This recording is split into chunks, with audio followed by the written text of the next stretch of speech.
Hello बच्चों, कैसे हैं आप। पार्टनरशिप मेरे बच्चे हम लोगों ने एंड कर लिया। आप याद कीजिए, पार्टनरशिप में हम लोगों ने फंडामेंटल पढ़ा, चेंज इन प्रॉफिट रेशियो पढ़ा, एडमिशन पढ़ा, रिटायरमेंट पढ़ा, डेथ पढ़ा, डिसोल्यूशन पढ़ा। जितनी बातें पढ़ी सारी बातें कॉन्सेप्ट के साथ स्टडी किया हमने। सब कुछ खत्म हो चुका मेरे बच्चे। आज आज हमें क्या करना है, आज हमें नए चैप्टर में एंट्री करना है। मतलब पार्टनरशिप से थोड़ा और बड़ा, जिसको हम बोलते हैं कंपनी अकाउंट्स। पता है, कल को अगर मैं आपकी थोड़ी सी बात बता दूं, कल को आपको क्या होता है, सर ये क्या लिख दिया आपने, इसको बाद में, ये मुझे कुछ समझाना है, अभी इस पे ध्यान मत देना, मैं कुछ अलग से लिख रहा हूँ, बस उस पर आप ध्यान दोगे। देखो मैं आपको बताऊं, अभी आप ये छोटे से बच्चे हो, ये हो आप, मेरी बात सुनना ध्यान से। कल को आप बड़े हो जाओगे, बड़े हो जाओगे, जिम्मेदारियां आपके ऊपर आ जाएंगी, आपको आपकी आगे फैमिली होंगी, उनको भी चलाना है। मेरे बच्चे मम्मी पापा हैं, उनको भी आपको पूरा सपोर्ट करके उनको खुश रखना अपने पास। आपके मतलब फैमिली में जो सोसाइटी में और जो लोग हैं उनके साथ भी आप उठ बैठ सकें, इसलिए आपको बड़ा बनना है। और बड़ा बनने के प्रोसेस में जो पहला स्टेप होता है ना, कि अगर मान लो मुझे कहीं जॉब नहीं करना, अगर मुझे जॉब करने का मन नहीं है, अगर मैं बिजनेस स्टार्ट करना चाहता हूँ बिजनेस, तो मेरे बच्चे बिजनेस का पहला रूप होता है सोल प्रोप्राइटरशिप। अब सुनना, मैं कुछ बातें बताऊंगा, कुछ बातें इससे रेलिवेंट है, कुछ बातें रेलिवेंट नहीं है, लेकिन आपके लाइफ में बड़ा इंपॉर्टेंट होगा ये हमेशा के लिए। सोल प्रोप्राइटरशिप का मतलब होता है मेरे बच्चे, अगर मैं बिजनेस करना चाहता हूं तो अकेले करूंगा। अकेले मतलब हमने कोई, मान लो कि हम लोग बहुत कम पैसा है तो हम कोई बात नहीं, हम अकेले करेंगे। ज़्यादा पैसे तो भी कोई बात नहीं, हम अकेले करेंगे, हमें अकेले काम करना है। जब हम अकेले काम करते हैं मेरे बच्चे, हम अपनी मर्जी से बिजनेस को आगे बढ़ाते हैं, अपनी मर्जी से डिसीजन लेते हैं, अपनी मर्जी से अपना जो एक्सपेंशन प्लान होता है हम उसको फॉर्मुलेट करते हैं, अपनी मर्जी से कितने घंटे काम करना है, कितने घंटे काम नहीं करना, वो हम डिसाइड करते हैं। लेकिन फिर एक टाइम पे आपको रिक्वायरमेंट आती है, जब बिजनेस आपका ग्रो करना शुरू करता है तो आपको रिक्वायरमेंट आती है और पैसे की, आपको रिक्वायरमेंट आती है कुछ और ऐसे लोगों का जिन पे आप फुल फेथ कर सको। मतलब जितना मेहनत आप करते हो वो भी लोग भी उतना मेहनत करने को तैयार हों। तो फिर हम लोग क्या करते हैं, इस बिजनेस को फिर कन्वर्ट करते हैं आपका अगला रूप, जिसको हम बोलते हैं पार्टनरशिप का, जो पिछली क्लास में हम लोग पढ़ के निकल चुके हैं। पार्टनरशिप में क्या होता है जी, दो या दो से ज़्यादा लोग आपके होंगे, और ये लोग मिलकर क्या करते हैं जी, पैसा भी लगाते हैं, मिलकर मेहनत भी करते हैं, मिलकर आपका एफर्ट भी आपका लगाते हैं, और सारा जब दो तीन लोग चार लोगों का दिमाग काम करता है और अगर पॉजिटिव काम किया, राइट डायरेक्शन में काम किया, तो उस केस में क्या होता है बच्चे, कंपनी का, माफ कीजिए, फर्म का और ज़्यादा ग्रोथ होता है, बिजनेस का और ज़्यादा ग्रोथ होता है, काम और ठीक से चलता है। लेकिन अगर आपका बिजनेस उस स्टेज पे आ चुका है जहां पे आपको लगता है कि यार पार्टनरशिप से भी काम नहीं चला, क्योंकि पार्टनरशिप में मेरे बच्चे वहां पे 7 लोगों का 10 लोगों का लिमिटेशन है, कि आप पार्टनरशिप में 7 या 10, बिजनेस के मुताबिक, मैं बाद में बात करूंगा, इतने लोगों से ज़्यादा आप अपना पार्टनरशिप में पार्टनर नहीं बना सकते। लेकिन मान लो आपको लगता है कि यार 7-10 से काम नहीं चलेगा, हमें 20-30 लोगों की रिक्वायरमेंट थी जो अच्छे एफिशिएंसी के साथ काम करेंगे, जिस तरीके से हम काम कर रहे हैं उस तरीके से वो भी काम करेंगे, और 30-50-60 ही क्यों, हमें हज़ारों लोगों की रिक्वायरमेंट है, हमें खूब सारे पैसे की रिक्वायरमेंट है। तो मेरे बच्चे अगला स्टेप आपका होगा पार्टनरशिप से भी आगे निकलकर कंपनी का, कंपनी अकाउंट्स। हम कंपनी में जाना पसंद करेंगे, कंपनी जहां पे हमारे पास कोई लिमिटेशन नहीं है, हम जितने चाहे उतने अपने कंपनी के अंदर में मालिक बना सकते हैं। देख रहे हो, यहाँ पे तो एक मालिक हो सकता है, यहाँ पे लिमिट 7 या 10 का है। वो 7-10 क्या है वो चर्चा पार्टनरशिप में कर चुके हैं, लेकिन 7 या 10 से भी ज़्यादा लोगों की रिक्वायरमेंट अगर है तो आपको कंपनी फॉर्म करना पड़ेगा। अगर 7 और 10 लोगों के पैसे से मान लो आपका पर्पस जो बिजनेस का है वो फुलफिल नहीं हो पाता मेरे बच्चे, प्रोजेक्ट में जितने पैसे की रिक्वायरमेंट है वो ये लोग फुलफिल नहीं कर पाते, तो अगला स्टेप आपका कंपनी का होगा। जहां पे आपकी मर्जी है, जितने चाहे उतने आप उसके मालिक बना लो, 150, 200, 500, लाख, 2 लाख, 10 लाख, आपकी मर्जी, जितने बनाओ, क्योंकि जितने ज्यादा लोग आपके वहां पे मिल के काम करेंगे, वहां पे क्या होगा, उतने सारे पैसे आएंगे, और जितना ज्यादा पैसा आएगा उतना बड़ा काम कर सकते हैं। आज के टाइम पे टाटा, रिलायंस, बिरला, ये सब जो कंपनी है मेरे बच्चे, ये सारी कंपनीज हैं, इसमें 1, 2, 5, 10 मालिक नहीं है, लाखों लोग मालिक हैं। अगर आप देखो, रिलायंस में आपने नाम सुना होगा मुकेश अंबानी का, तो मुकेश अंबानी ही सिर्फ मालिक नहीं है, मालिक तो बहुत सारे लोग हैं, लाखों लोग हैं। अब जब लाखों लोग होंगे तो फिर देखो यहाँ पे क्या होता है, मैं आपको बताते चलता हूँ कि कंपनी के अंदर में जरा सोचो, आप जरा इमेजिन करना, जो बताऊंगा हमें रटना नहीं है, कि अगर मान लो टाटा कंपनी की बात करते हैं, टाटा कंपनी, इसमें 1, 2, मतलब ये देखो, ये लाख लोग हैं, बहुत सारे मेरे बच्चे, लाखों यहाँ पे मालिक हैं। और सच्चाई बता रहा हूँ, कंपनी जो बहुत बड़ी होती है उसमें बहुत लोग मालिक होते हैं। मान लो ये लाख लोगों का मालिक है। जब ये सोल प्रोप्राइटरशिप था ना, तो एक आप मालिक थे, अपनी मर्जी से काम किए। लेकिन सोचो, कंपनी के केस में अगर लाख लोग मालिक होते हैं, तो लाख लोगों के दिमाग से बिजनेस नहीं चल सकता।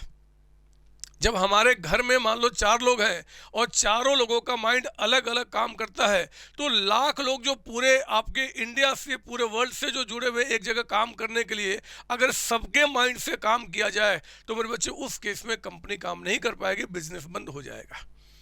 इसीलिए कंपनीज एक्ट 2013, जो एक्ट उस पर चलता है मेरे बच्चे, अभी रिसेंट 2013, कंपनीज एक्ट 2013 में कहा है कि कंपनी के अंदर में जो मालिक होंगे, मालिक, और जो कंपनी की जो मैनेजमेंट होगी, मतलब कंपनी में जो ओनरशिप है, जो ओनर है, मालिक है, और जो कंपनी की जो मैनेजमेंट होगी, दोनों हमेशा अलग होगी।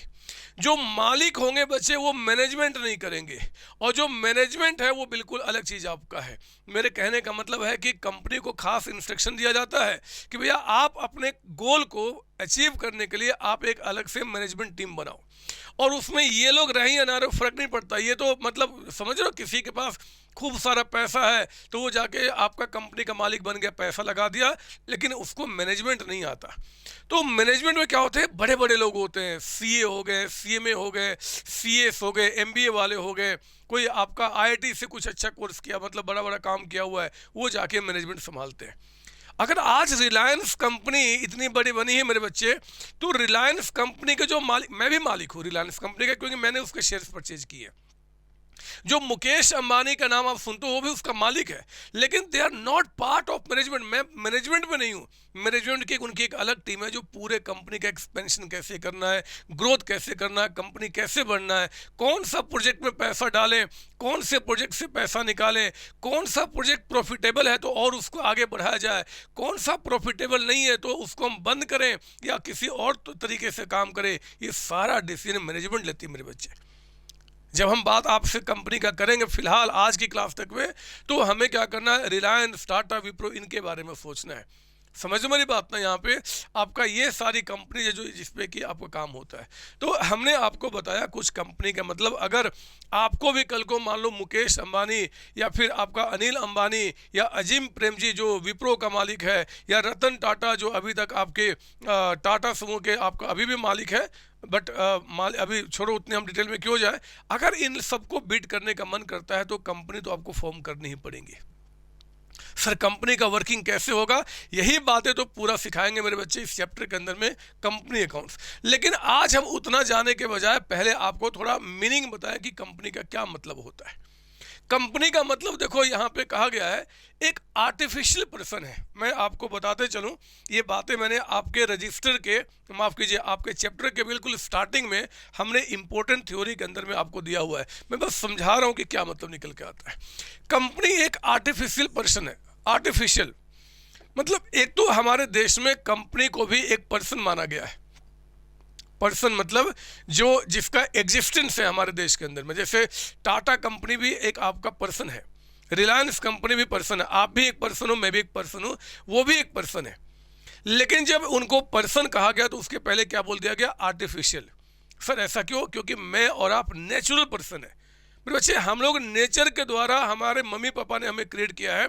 लेकिन आर्टिफिशियल पर्सन का जन्म नहीं होता, उसको आपका क्रिएट किया जाता है कंपनीज एक्ट के अंदर में। तो एक आर्टिफिशियल पर्सन आपका है। ठीक है ना। कहता है कि आपका क्रिएटेड बाय लॉ, लो कह दिया, इसको लॉ ने क्रिएट किया है। मुझे और आपको हमारे मम्मी पापा ने क्रिएट किया है, लेकिन जो आर्टिफिशियल पर्सन होते हैं उनके मम्मी पापा ने उनको लॉ क्रिएट करता है। मेरे बच्चे, हमारे देश का कानून क्रिएट होता है, तो कानून इसको क्रिएट करता है ना। कहता है फिर परपेचुअल सक्सेशन, बहुत अच्छा वर्ड है। कंपनी के फॉर्म होने के बाद याद रखना, कंपनी परपेचुअल सक्सेशन का मतलब कंपनी चलते जाएगी चलते जाएगी। अगर कंपनी का मालिक, जैसे मान लो आज सपोज कि मुकेश अंबानी, आपको लगता है मालिक मैं भी हूं, मैं थोड़ा डिटेल में आगे बात करूंगा, लेकिन मुकेश अंबानी इसलिए बोल रहा हूं क्योंकि अभी इस चैप्टर का पूरा आपको नॉलेज नहीं है। रतन टाटा इसलिए बोल रहा हूं क्योंकि आपको भी पूरा नॉलेज नहीं है। ऐसे मालिक सभी होते हैं बच्चे, आपका कोई बहुत बड़ा मालिक होता है, जैसे रतन टाटा मालिक आपका है। तो फिलहाल मैं कहना चाहता हूं कि मान लो कंपनी का मालिक रतन टाटा है, रतन टाटा के मर जाने से कंपनी का एग्जिस्टेंस खत्म नहीं होगा, कंपनी चलते चली जाएगी, क्योंकि कंपनी का मैनेजमेंट जो है मेरे बच्चे एंड ओनरशिप जो है दोनों अलग है।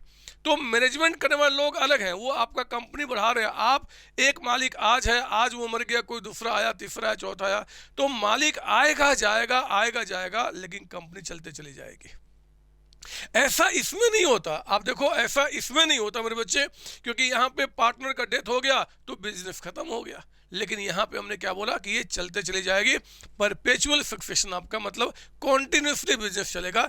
एंड ए कॉमन फील, हर एक कंपनी का एक कॉमन फील होता है। आप हमारे सीओसी के देखो तो सीओसी का भी कॉमन फील है, आप देखते होंगे मेरे साइट पे या मेरे हर एक आपका वीडियो में स्टार्टिंग में एक फील आता है। रतन टाटा का भी एक फील है, रिलायंस का भी फील है, विप्रो का भी, क्योंकि कंपनी को मेरे बच्चे एक फील से पहचाना जाता है। मुझे मेरे फेस से पहचानते हो, कंपनी का फेस क्या होता है, उनका कॉमन फील।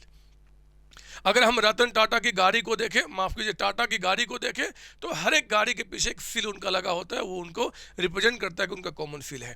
तो हमने कहा कि अगर कोई पूछे बताओ कंपनी का क्या मतलब है, एक artificial person created by law with perpetual succession and common feel, ऐसा लॉर्ड जस्टिस हेने ने आपका डिफाइन किया है। ये डेफिनेशन है मेरे बच्चे, इसको मीनिंग से ज़्यादा अच्छा क्या बोला जाएगा, डेफिनेशन कहा जाएगा। डेफिनेशन का मतलब कि कंपनी को डिफाइन किया है लॉर्ड जस्टिस हेने ने आपका इस तरीके से। एग्जाम में अगर आ जाए कि डेफिनेशन बताओ कंपनी का क्या है, तो आप इस तरीके से लिख कर दिखा सकते हैं कि as per justice Lord justice हेने, आपका company is an artificial person created by law with perpetual succession and the common feel आपका, ठीक है ना।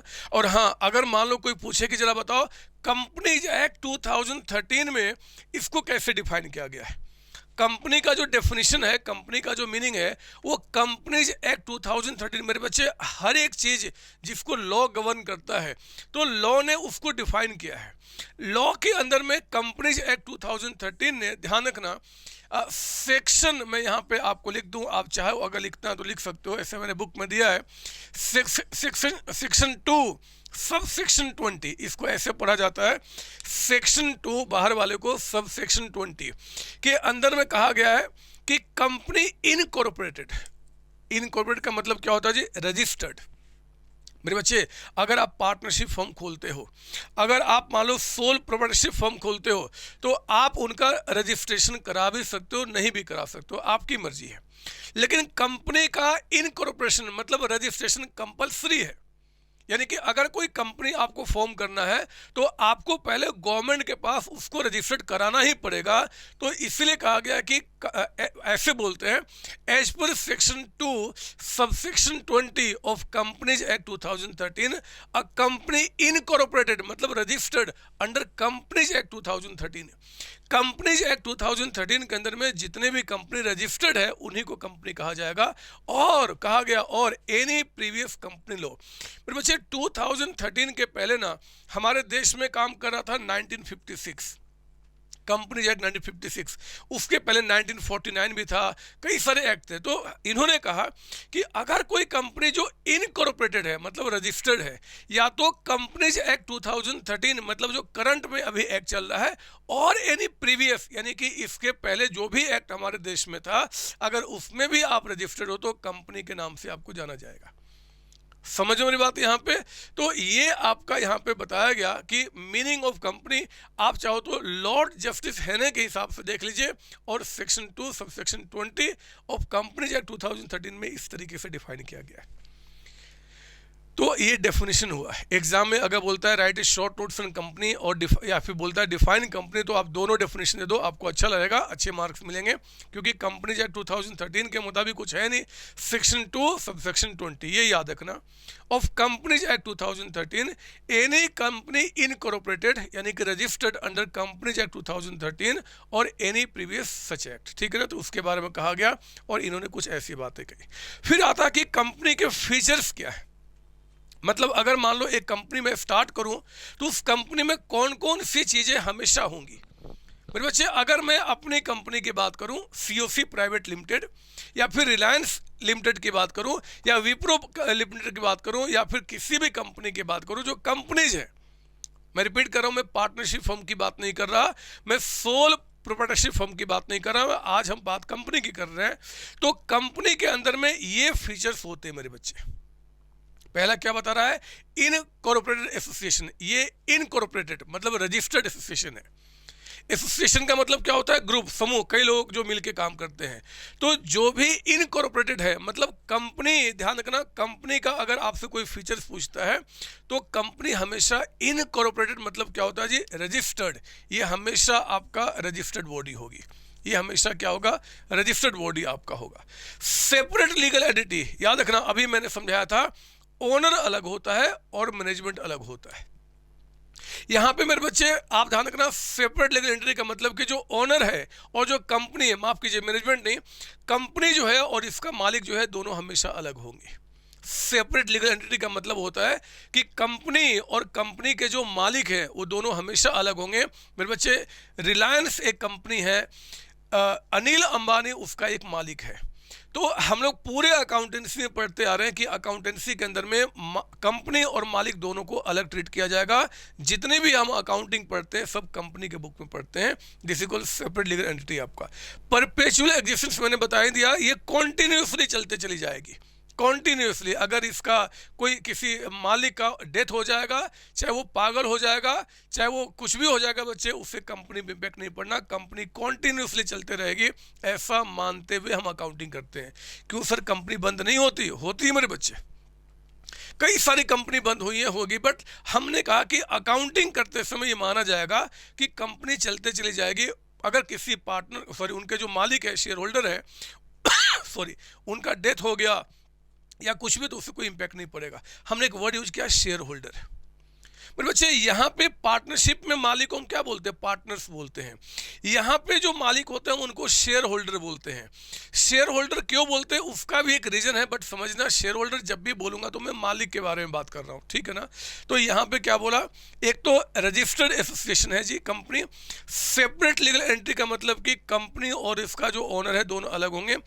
परपेचुअल एग्जिस्टेंस का मतलब होता है कंपनी हमेशा चलते चली जाएगी, कंपनी का कोई भी इंपैक्ट नहीं होना अगर उसके शेयर होल्डर का मतलब मालिक का डेथ होता है। तो कॉमन सील में बता चुका हूं, हर एक कंपनी का एक सील होता है जिससे उसको पहचाना जाता है मेरे बच्चे, ये कॉमन सील हो गया। लिमिटेड लायबिलिटी, ये बात आपको ध्यान से सुनना पड़ेगा, बहुत बड़ा चीज है मेरे बच्चे।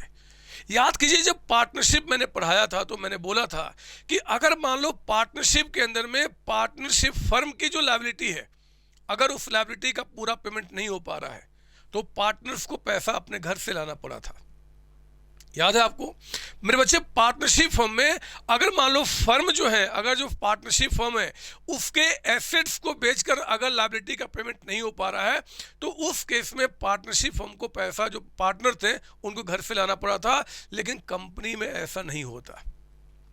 कंपनी के अंदर जो लायबिलिटीज है उनका पेमेंट कंपनी ही सिर्फ पे करेगी। मतलब कंपनी के जो लायबिलिटी है मेरे बच्चे, उसका पेमेंट करने के लिए सिर्फ कंपनी के एसेट्स बेचे जाएंगे। अगर कंपनी के एसेट्स को बेचकर लायबिलिटी का पेमेंट नहीं हो पाता तो कंपनी के जो शेयर होल्डर है मतलब मालिक है, हम उनसे उनके घर की प्रॉपर्टी पैसा बेचकर बिजनेस में नहीं लाएंगे। दोबारा सुनिए, लिमिटेड लायबिलिटी। लिमिटेड लायबिलिटी का मतलब होता है कि कंपनी के जो मालिक है, शेयर होल्डर्स, उनकी लायबिलिटी लिमिटेड है। लिमिटेड का मतलब क्या, जितना पैसा हम बिजनेस में लगा चुके हैं बस उतना ही। अगर बिजनेस में जो पैसा है उससे लायबिलिटी वालों का पेमेंट नहीं होता तो यहाँ जो शेयर होल्डर है मालिक है मेरे बच्चे, वो घर की प्रॉपर्टी बेच के पैसा बिजनेस पर नहीं डालते। इनकी लायबिलिटी लिमिटेड है। लिमिटेड मतलब जितना पैसा कंट्रीब्यूट कर चुके हैं बस उतना ही, उसके आगे नहीं। और हाँ, ये तो बता ही चुका हूँ कि ओनरशिप और मैनेजमेंट यहाँ पे दोनों अलग होता है। आप ओनर हो सकते हो लेकिन टाटा कंपनी के आप मैनेजमेंट में नहीं जा सकते। मैनेजमेंट करने वाले गिने चुने लोग होते हैं जो बहुत हाईली एफिशिएंट होते हैं मेरे बच्चे। इसलिए कंपनी में ओनरशिप और मैनेजमेंट क्या होता है, दोनों अलग होता है। नॉट अ सिटीजन, सिटीजन नहीं है। सिटीजन मैं हूं, आप हो, जिसको वोटिंग करने का राइट होता है, जो इलेक्शन के अंदर में वोट देता है। हमारे पास कुछ अधिकार है मेरे बच्चे, बीइंग ए सिटीजन। लेकिन कंपनी एक सिटीजन नहीं है, कंपनी वोट नहीं कर सकती क्योंकि वो आर्टिफिशियल पर्सन है। नेचुरल पर्सन को सिटीजन कहते हैं, आर्टिफिशियल जो होते हैं वो आपका वो सिटीजन नहीं काउंट किए जाते। तो हमने कहा कि भैया रजिस्टर्ड आपका बॉडी है, सेपरेट लीगल एंटिटी है, मतलब कंपनी और ओनर अलग है। परपेचुअल एग्जिस्टेंस मतलब बिजनेस कॉन्टिन्यूसली चलते चला जाएगा। इनका कॉमन फील होता है। लायबिलिटी यहाँ पे ओनर की लिमिटेड होती है। ओनरशिप मैनेजमेंट अलग होता है। यहाँ पे ये सिटीजन नहीं है, आर्टिफिशियल पर्सन है। And no restriction on transferability of shares. मेरे बच्चे ध्यान देना, यहाँ पे मालिक कौन होते हैं, शेयर होल्डर्स। और जो शेयर होल्डर्स होते हैं, अगर मान लो मेरे पास उस कंपनी का शेयर्स है, सर शेयर्स क्या होता है, अभी समझ लो मैं मालिक हूं तो मेरे पास कुछ शेयर्स होंगे। जो भी कंपनी के मालिक होते हैं बच्चे, उनके पास शेयर्स होते हैं कंपनी का। शेयर्स क्या होता है, कैसे बनता है, वो आगे का विषय में बताऊंगा, चिंता नहीं करना। लेकिन अभी उतनी ही बातें कर रहा हूं जितना आपको रिक्वायरमेंट है। तो मेरे बच्चे यहाँ पे कहा गया कि अगर मान लो मैं आज मान लो मैं रिलायंस कंपनी का मालिक हूँ, तो रिलायंस कंपनी के शेयर्स मेरे पास है। मैं चाहूँ तो अपना मालिकाना हक, जो मैं मालिक हूँ, मैं आपको दे सकता हूँ। मैं शेयर्स आपको बेच दूंगा।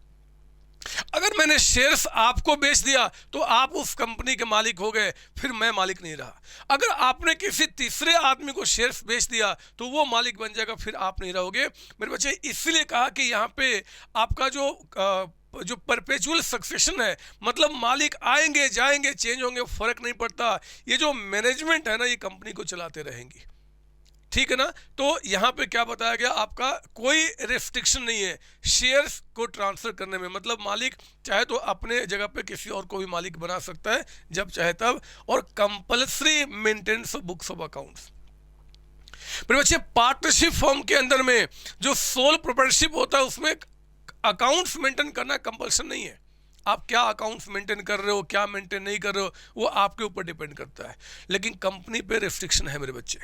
कंपनी को कहा गया कि आपको कुछ अकाउंट्स है जो मेंटेन करना ही करना है। वो कौन से अकाउंट है वो बात का विषय, वो भी मैं बाद में बताऊंगा, क्योंकि यहाँ पे चर्चा वो नहीं है, यहाँ पे चर्चा फीचर्स का है कि कंपनी में क्या क्या चीज़ें होंगी। तो कंपनी के पास कंपल्सरी कुछ अकाउंट्स मेंटेन करने पड़ते हैं मेरे बच्चे। और हाँ, पीरियोडिक ऑडिट। ऑडिट का मतलब क्या होता है जी, चेक करना। ऑडिट का मतलब क्या होता है, टू चेक। ध्यान से सुनना, जब कंपनी कोई अकाउंट्स बनाती है ना बच्चे, पूरे साल जो अकाउंट्स मेंटेन किया, तो साल के एंड में किसी चार्टर्ड अकाउंटेंट से उस कंपनी के अकाउंट्स को ऑडिट कराती है चेक कराती है। वो चार्टर्ड अकाउंटेंट क्या करता है, उस अकाउंट्स को पूरा चेक करता है और उस पर स्टैंप अपना डालता है कि भैया हमने इसको चेक कर लिया, बिल्कुल सही है। मेरे बच्चे ये कहा जाता है ऑडिट करना, ऑडिटिंग कहा जाता है। ये अधिकार कुछ क्षेत्र में सीए को है, कुछ क्षेत्र में सीएमए को है, कुछ क्षेत्र में सीएस को है। जैसे अकाउंट्स की ऑडिटिंग सीए करता है, कॉस्टिंग आएगा बात का बात है, उसका ऑडिटिंग सीएमए करता है। और लीगल कंप्लायंस आपने पूरा किया कि नहीं किया है, ये एक सीएस चेक करता है। ये सारे ऑडिट इनको कंपनी को कराने पड़ते हैं। मतलब किसी कंपनी में सीए अकाउंट्स को चेक करेगा, सीएमए कॉस्ट को चेक करेगा, सीएस क्या करता है, लीगल कंप्लायंस को चेक करता है। यानी कि आपको ऑडिट कराना पड़ता है पीरियोडिक, मतलब हर एक साल इनको ऑडिट कराना पड़ता है। ऑडिट कराना किसी पार्टनरशिप फर्म या फुल प्रोप्राइटरशिप के लिए कंपलसरी नहीं बच्चे, कुछ है लीगल प्रोविजन, वहाँ पे हम उतनी बात नहीं करें, बट कंपनी को हमेशा कराना पड़ेगा। कंपनी को कराना पड़ेगा, चाहे बिजनेस 2 रुपये का करो, चाहे 2 करोड़ का, चाहे 2000 करोड़ का, लेकिन ऑडिट कराना पड़ेगा। और फिर आपका right of access to information, क्योंकि देखो यहाँ पे शेयर होल्डर्स अलग है, मालिक अलग है, मैनेजमेंट अलग है। तो मैनेजमेंट जो काम कर रहा है, डिसीजन जो ले रहा है मेरे बच्चे, इनके पास अधिकार है कि हमेशा जाके मैं चेक करूं अकाउंट्स को। ये जब चाहेंगे तब मैनेजमेंट से अकाउंट्स मंगा सकते हैं कि जरा बताओ जी मेरा प्रॉफिट कितना हुआ, आपने कौन कौन से काम किए, क्या क्या चीज़ कैसे चल रहा है, वो सारा वो इन्फॉर्मेशन ले सकते हैं। हाँ, कुछ इन्फॉर्मेशन छोड़ के जो अभी आपके काम का नहीं है। आपके लिए क्या करना है, इतना ही समझना है कि कंपनी के जो शेयर होल्डर्स होते हैं, मालिक, उनके पास राइट है एक्सेस ऑफ इंफॉर्मेशन, मतलब कंपनी के किसी भी इंफॉर्मेशन को चेक करने का। ठीक है ना। इनका डिटेल कैसे लिखना है मैंने आपको बताया हुआ है, जो बातें समझा रहा हूँ मैंने आपको बुक में दिया है मेरे बच्चे, तो डिटेल्स कैसे कैसे लिखना है वो बातें मैंने बताई हैं, मीनिंग मैंने आपको समझा दिया। हाँ, अगर हम बात करें कि आपका यहाँ पे कंपनी को थोड़ा और बताऊँ, ये कंपनी जो है ना बच्चे, ये कंपनी वर्ड दो वर्ड से मिलके बना है, कम COM प्लस पनिस PANIS, कम प्लस पनिस। सर पनिस का मतलब क्या होता है मेरे बच्चे? पनिस का मतलब होता है ब्रेड। ब्रेड खाते हो ना, रोटी। और कम का मतलब हो गया यहाँ पे आपका टुगेदर। मतलब कंपनी इन दो वर्ड से मिलके बना है, कम प्लस पनिस, मतलब आप ब्रेड मतलब प्रॉफिट हम टुगेदर मिलके खाते हैं। लाखों लोग हैं, बहुत, क्योंकि आप सोचो छोटा बिजनेस है, कम प्रॉफिट होगा, बड़ा बिजनेस होगा, बड़े पैसे होंगे, बड़ा प्रॉफिट होगा। और जितना बड़ा प्रॉफिट होगा, अब हम मिलके क्या करते हैं, उस प्रॉफिट यानी कि ब्रेड को हम खाते हैं। तो इस तरीके से कंपनी के नाम को डिफाइन किया गया है। कंपनी जब वर्ड बना था बच्चे हमारे इस संसार के अंदर में, तो कम प्लस पनिस का मतलब ब्रेड, कम का मतलब टुगेदर। ब्रेड को टुगेदर खाने वाला ही कंपनी को चलाता है। आई बात समझ में? तो ये हमने कुछ आपको बातें बताई हैं। यहाँ पे बातें और सारी होती है, टाइप्स ऑफ कंपनी क्या क्या अभी देखेंगे उसके बारे में। फिलहाल मैंने आपको क्या क्या कंपनी बताया और उसका मैंने आपको फीचर्स बताया। फिर कंपनी कितने तरीके के होते हैं, क्या बात की बात है। अभी हमने क्या सीखा जी, एक तो आपका लॉर्ड जस्टिस हैवेल के मुताबिक आपका कंपनी का डेफिनेशन है, और सेक्शन 2 सबसेक्शन 20 के मुताबिक ऑफ कंपनीज एक्ट 2013 में आपको क्या डेफिनेशन दिया गया है कंपनी का, वो भी मैंने बताया। ये बहुत इंपॉर्टेंट है, एग्जाम में अगर आ जाए तो आपको आराम से लिखने में आपको हेल्प मिलेगा। फिर फीचर्स क्या होते हैं कंपनी के अंदर में, क्या क्या फीचर्स है मेरे बच्चे, तो ये सारे फीचर्स है। रजिस्टर्ड एसोसिएशन आपका है, सेपरेट लीगल एंटिटी होता है, परपेचुअल सक्सेशन आपका होता है, कॉमन सील है, लिमिटेड लायबिलिटी है, मैनेजमेंट ओनरशिप अलग होता है, सिटीजन ये नहीं है, कोई रेस्ट्रिक्शन नहीं है जो शेयर्स ट्रांसफर करने में, कंपलसरी अकाउंट्स को मेंटेन करना होगा, पीरियोडिक ऑडिट होना कंपल्सन है, और फिर आपका जो इनकी कंपनी के मालिक होते हैं, they have the right to access of information यहाँ पे। ठीक है ना। चलिए मैंने यहाँ पे हटा दूँ। अब मैं आपको एक वर्ड पे लेके आना चाहता हूँ, बीच से बहुत सारी चीज़ों को हटा के मैं आपको शेयर्स के बारे में आपको समझाना चाहता हूँ।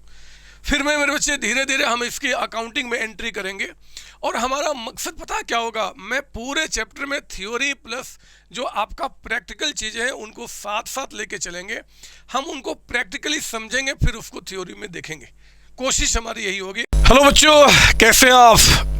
रेगुलर क्लासेज, रिवीजन लेक्चर्स और जितने भी मेरे टेस्ट हैं आप बहुत अच्छी तरीके से अटेम्प्ट कर रहे हैं और आप आगे बढ़ रहे हैं। लेकिन मेरे बच्चे, मेरा सपना सिर्फ और सिर्फ आपको ही पढ़ाना नहीं है। मैं चाहता हूं कि इंडिया का एक एक बच्चा जो कॉमर्स के अंदर में है, जो कॉमर्स को सिलेक्ट किया है या जो चूज करने वाला है, वो सिर्फ और सिर्फ संतोष सर के अकाउंट्स को पढ़े।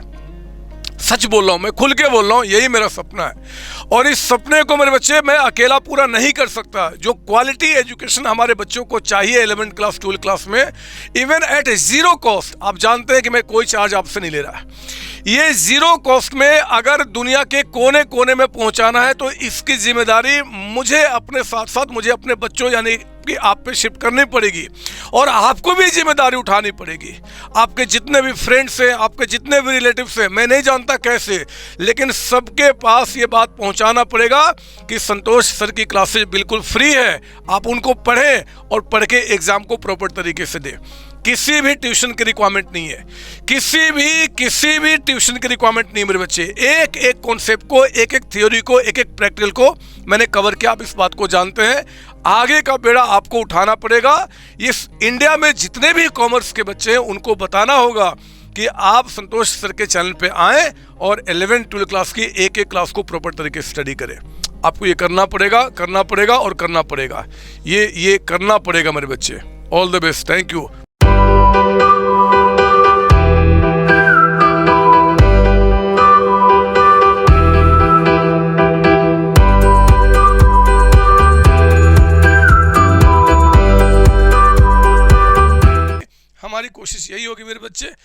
हमने कहा कि कंपनी अकाउंट्स में पहला चैप्टर हमारा क्या शुरू हो रहा है, इशू ऑफ शेयर्स। हम लोग इशू ऑफ शेयर्स को शुरू कर रहे हैं यहाँ पे, इशू ऑफ शेयर्स। और जरा सुनो, अब आपको मैं लेकर आता हूँ शेयर्स क्या होता है। एक चीज़ बता दूँ मैं, शेयर्स को ऐसे मैंने आगे भी डिफाइन किया है। आप मेरा आई थिंक सेकंड या थर्ड लेक्चर जब आप देखेंगे वहाँ पे फिर से मैंने शेयर्स को डिफाइन किया मेरे बच्चे, तो कोई टेंशन नहीं करना, बोर वहाँ नहीं होना, 2 बार मैंने समझा दिया तो क्या फ़र्क पड़ता है। आओ जरा मैं आपको अब इस शेयर्स का मतलब समझाता हूँ। शेयर्स का मतलब क्या होता है, सुनो मेरी बात सुनो। देखो मैं बात करता हूँ रिलायंस का, रिलायंस लिमिटेड। सर हम भी लिखे नहीं, अब यहाँ से आपको सुनना शुरू कर देना है मेरे बच्चे। रिलायंस लिमिटेड एक बहुत बड़ी कंपनी है, एक कंपनी है। मैंने पहले ही कहा कि कंपनी जब फॉर्म करते तो हमारा मोटिव क्या होता है जी, खूब सारे पैसे हमारे पास आए, क्योंकि बड़े बड़े प्रोजेक्ट को करने के लिए एक आदमी काम नहीं कर सकता। अब सोचो ना, अब जैसे मैं बात करता हूँ आपका टेलीकम्युनिकेशन का, अभी हमारे देश में वोडाफोन है, क्या बोलते हैं आपका एयरसेल है, एयरटेल है, आइडिया, कई सारी कंपनी है। आप देखो इतने वर्ल्ड मतलब इतने बड़े लेवल पे, वाइड लेवल पे बिजनेस को स्टार्ट करने के लिए अगर आप कहते हो कि भैया मेरे पास काफ़ी पैसा है, नहीं पैसा। यहाँ पे 5-10 करोड़, 20 करोड़, 100 करोड़ से काम नहीं चलता, यहाँ हजारों लाखों करोड़ की रिक्वायरमेंट होती है। स्टील का बिजनेस ले लो, अगर आप स्टील का बिजनेस करते हो तो यहाँ पे लाखों करोड़ रुपए की रिक्वायरमेंट होती है जी, बहुत सारे पैसे चाहिए। अगर आप ट्रांसपोर्ट में आना चाहते हो, गाड़ी बना, मतलब बहुत पैसे की रिक्वायरमेंट है, और किसी एक आदमी के लिए इतना पॉसिबल नहीं होता बच्चे कि हम पैसा इकट्ठा कर पाए। तो मैं एक्चुअली आपको शेयर्स का मतलब समझना चाहता हूँ, देखो क्या निकल के आता है, और ध्यान से सुनना। रिलायंस कंपनी को मान लो इनको 50 लाख रुपीज़ की रिक्वायरमेंट है, मान लो, और ये मान लो 50 लाख रुपए जो लिखा ना, ये बहुत बड़ा अमाउंट है, बहुत बड़ा अमाउंट। इतना बड़ा अमाउंट है मेरे बच्चे कि मतलब 1, 2, 10, 20 आदमी नहीं कर सकते। क्या बात करो सर, 50 लाख तो बहुत आराम से इकट्ठा हो जाएगा। मैंने कहा ना, मान लो, चलो मान लो 50 लाख करोड़ रुपए, 50 लाख करोड़ रुपए जो है वो हमने 50 लाख मान लिए, क्योंकि उतना बड़ा फिगर दूंगा दिमाग आपका काम करना बंद कर जाएगा, नसें आपकी फट जाएंगी बच्चे दिमाग की, और मैं चाहता नहीं कि ऐसी बात करूं कैलकुलेशन के अंदर में। तो मैंने कहा कि मान लो इनको 50 लाख रुपीज़ चाहिए अपने टेलीकम्युनिकेशन बिजनेस को फैलाने के लिए। ये एक नया प्रोजेक्ट स्टार्ट कर रहे हैं और कहते हैं कि भैया मुझे क्या करना है जी, मुझे 50 लाख रुपए चाहिए। रिलायंस का मालिक जो फिलहाल है, मान लो आपका यहाँ पे मुकेश अंबानी, मैं एक ही को लेकर चलता हूँ, मुकेश अंबानी, मान लो ये मालिक आपका है। और मेरे बच्चे इसके पास ना बहुत ज़्यादा, तो मैंने क्या देखा, 10 लाख रुपए हैं बस, सिर्फ 10 लाख से, यानी कि प्रोजेक्ट को हमें करने के लिए 50 लाख रुपए चाहिए, लेकिन इनके पास सिर्फ 10 लाख रुपए है। और ये अब बिजनेस कर नहीं पाएंगे तो क्या करेंगे जी, बेस्ट तरीका है कि अगर ये चाहते हैं कि भैया मैं बड़ा बिजनेस करूं, तो इनके पास एक उपाय क्या है मेरे बच्चे, ध्यान देना। ये जो 50 लाख रुपए है ना, जो रिलायंस लिमिटेड को चाहिए एज कैपिटल मतलब जो पैसा स्टार्टिंग में कंट्रीब्यूट करना है एज कैपिटल, तो रिलायंस कंपनी क्या करेगी, इस 50 लाख रुपए को कुछ टुकड़ों में डिवाइड कर देगी। कुछ टुकड़े, मान लो एक टुकड़ा जो है मेरे बच्चे, वो आपका इन्होंने बना दिया 10 रुपए का। 10 रुपए का क्या बना दिया, एक टुकड़ा, ये लीजिए एक टुकड़ा कितने का बन गया आपका यहाँ पे, 10 रुपए का। टुकड़े का मतलब क्या होता है, शेयर है ना बच्चे, शेयर का मतलब क्या होता है जी, टुकड़ा आपका। तो एक टुकड़ा जो है, यानी कि एक जो शेयर है, एक हिस्सा, वो कितने का बन गया आपका, 10 रुपए का। तो जरा बताओ टोटल टुकड़े कितने हो गए। अगर 50 लाख को 10-10 रुपए के टुकड़ों में डिवाइड करूं तो मेरे बच्चे 5 लाख यहाँ पे टुकड़े, यानी कि 5 लाख क्या बन गए, शेयर्स यहाँ पे बन गए। इसका मतलब कि कंपनी में जितने कैपिटल की रिक्वायरमेंट है, कंपनी को जितने कैपिटल की रिक्वायरमेंट है, कंपनी ने उसको 5 लाख टुकड़ों में डिवाइड कर दिया।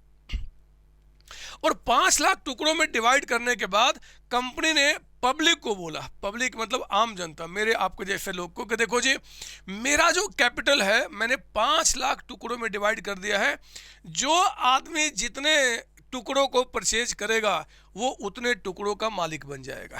तो पता है इनके पास 10 लाख रुपए थे। जरा बताओ 10 लाख रुपए में 10 रुपए के हिसाब से, क्योंकि एक टुकड़ा 10 रुपए का था, बताओ कितने टुकड़े परचेज कर लेंगे। तो मुकेश अंबानी जो है ना मुकेश अंबानी मेरे बच्चे इन्होंने क्या किया, 1 लाख टुकड़े परचेज कर लिए। 1 लाख टुकड़े का मतलब क्या हो गया, 1 लाख शेयर्स। 1 लाख शेयर्स क्या किया इन्होंने परचेज कर लिया। फिर मान लो कि आपके संतोष सर यानी कि मैंने क्या किया, मेरे पास ज़्यादा पैसे नहीं थे मेरे बच्चे, मेरे पास क्या था जी, अच्छा जरा बताओ, ये 1 लाख शेयर्स 10 रुपये के हिसाब से इन्होंने कितना कंट्रीब्यूट किया, 10 लाख रुपए। यानी कि जितने रुपए इनके पास थे उन्होंने 1 लाख शेयर्स परचेज कर लिया। मेरे पास मान लो सिर्फ 2 लाख रुपए हैं, 2 लाख रुपए हैं, तो बताओ मैं कितने टुकड़े परचेज करूंगा। एक टुकड़ा 10 रुपये का है, यानी कि मैंने क्या किया यहाँ पे 20,000 टुकड़े, यानी कि 20,000 जो इनके शेयर्स हैं वो परचेज कर लिए 10 रुपये के हिसाब से। आपका कितने का जी, 2 लाख रुपए का। मेरे बच्चे इसी तरीके से मान लो ए है, बी है, सी है, डी है, बहुत सारे लोग हैं, इनके पास जितने, इन्होंने मान लो इस कंपनी के 30,000 टुकड़े यानी कि 30,000 शेयर्स परचेज कर लिया 10 रुपये के हिसाब से, 3 लाख रुपए का ऐसे सबने परचेज किया। मेरे बच्चे जितने शेयर्स हमने परचेज किए हैं, इस कंपनी का मुकेश अंबानी इतने शेयर्स का मालिक बन जाएगा, मैं इतने शेयर्स का मालिक बन जाऊंगा, ये इतने शेयर्स का बन जाएगा, जो जितना परचेज करेगा उतना बन जाएगा। देखो इसका फायदा क्या हुआ, फायदा ये हुआ कि जिस काम को करने के लिए मुकेश अंबानी अकेले काम नहीं कर सकता था मेरे बच्चे, वहां पे उसने क्या किया, लाखों लोगों को मालिक बना दिया कि आप भी बनो, मैं भी बनूंगा, सब मिलके बनते मालिक आपका। और जो जितने शेयर्स परचेज कर सकता है उतने परचेज करे, कोई कंपल्सन नहीं है कि आपको इतने पैसे लगाने हैं। हमारे पास 50 रुपए है तो हम ठीक है 5 शेयर्स परचेज कर लेंगे, आपके पास 100 रुपए है तो आप 10 शेयर्स को परचेज कर लो। और ऐसे करते करते कई पब्लिक एक साथ इकट्ठे हुए और एक बड़ा अमाउंट यहाँ पे इकट्ठा हो गया, और इस बड़े अमाउंट से क्या होगा, अब कंपनी काम कर सकती है। ये फायदा होता है मेरे बच्चे, क्योंकि कंपनी के अंदर में जो कंपल्सन है, जो माफ की जो रेस्ट्रिक्शन है कि इतने लोग होंगे, ऐसा कुछ है ही नहीं। रिलायंस कंपनी में, विप्रो में, टाटा में कितने भी लोग मालिक हो सकते हैं, कितने भी, कोई रेस्ट्रिक्शन यहाँ पे नहीं है। तो ये कंपनी को फायदा मिलता है। बड़ा प्रोजेक्ट जितने भी होते हैं अगर आप ध्यान से देखेंगे तो it is operated by A company. ऐसे कंपनी भी कई तरीके के होते हैं, प्राइवेट कंपनी है, पब्लिक कंपनी है, हम उसके बारे में डिस्कशन अभी नहीं करना चाहते हैं। अभी तो कंपनी वर्ड जैसे ही हमारे दिमाग में आएगा तो कौन कौन सी बातें हमारे दिमाग में होनी चाहिए, मैं उनके बारे में डिस्कशन कर रहा हूँ। अब जरा दिमाग शांत करो, इमेजिन करो क्या निकल के आ रहा है। क्यों मैंने कहा था कि कंपनी के अंदर में लाखों लोग मालिक होते हैं, क्योंकि मेरे बच्चे यही होता है कि कंपनी का जितना भी कैपिटल है हमने उसको कुछ टुकड़ों में, टुकड़े मतलब शेयर में हमने डिवाइड कर दिया और कहा कि जो आदमी जितने शेयर्स को परचेज करेगा उतने का मालिक होगा। हाँ, मुकेश अंबानी को यहाँ देखा जाए तो बड़ा मालिक कहा जाएगा क्योंकि इसने काफ़ी शेयर्स परचेज किए हैं एज कम्पेयर टू हम सबके आपका, तो ठीक है, इसलिए कहते हैं मुकेश अंबानी मालिक है। लेकिन रिलायंस का मालिक सिर्फ मुकेश नहीं, मैं भी हूँ, हो सकता है आपके पापा मम्मी भी हो, आपके बगल का आदमी भी हो, जिसने भी कंपनी के शेयर्स परचेज किए हैं वो उसका मालिक है। और एक चीज़ और बता दूं, आज मेरे पास जो 2 लाख शेयर्स है ना, सॉरी 20,000 शेयर्स हैं, मैं चाहूं तो जब चाहूं इस शेयर्स को किसी को बेच सकता हूं। मुझे ये कंपनी नहीं पूछेगी कि आप क्यों बेच रहे हो जी, क्योंकि कंपनी के फीचर्स में लिखा हुआ मेरे बच्चे कि शेयर्स को ट्रांसफर करने का, बेचने का मेरे पास अधिकार है। आज मेरे पास है, कल को मैं आपको दे सकता हूं, आप किसी और को दो, क्या फर्क पड़ता है। आप समझो मेरी बात ना। तो देखो हमारे पास कुछ शब्द निकलते आ रहे हैं कि हमने कहा कि जरा बताओ शेयर्स क्या होता है, जरा बताओ शेयर्स क्या होता है। तो आप कहना कि कंपनी का जो कैपिटल है उन कैपिटल को कुछ छोटे छोटे टुकड़ों में डिवाइड कर देते हैं और वो टुकड़ा ही शेयर्स आपका होता है। जनरली मेरे बच्चे हमारे देश के अंदर में एक शेयर 10 रुपए का होता है। जनरली हमारे देश के अंदर में एक शेयर कितने का होता है, 10 रुपए का। बट ऐसा भी कोई कंपल्सन नहीं है कि 10 रुपए का ही हो। कोई कोई कंपनी आपका 5 रुपए का शेयर रखती है, कुछ कंपनी आपका एक शेयर 100 रुपए का रखती है, कुछ भी हो सकता है। बट अगर हमें पूरे चैप्टर के अंदर में कहीं पे एक शेयर का आपको वैल्यू ना बताए तो हम कितना मानेंगे, 10 रुपए का, यही मानते हुए अकाउंटिंग करते हैं। कुछ अलग होगा तो पक्का बताएगा, अदरवाइज 10 रुपए का मानेंगे, ठीक है ना।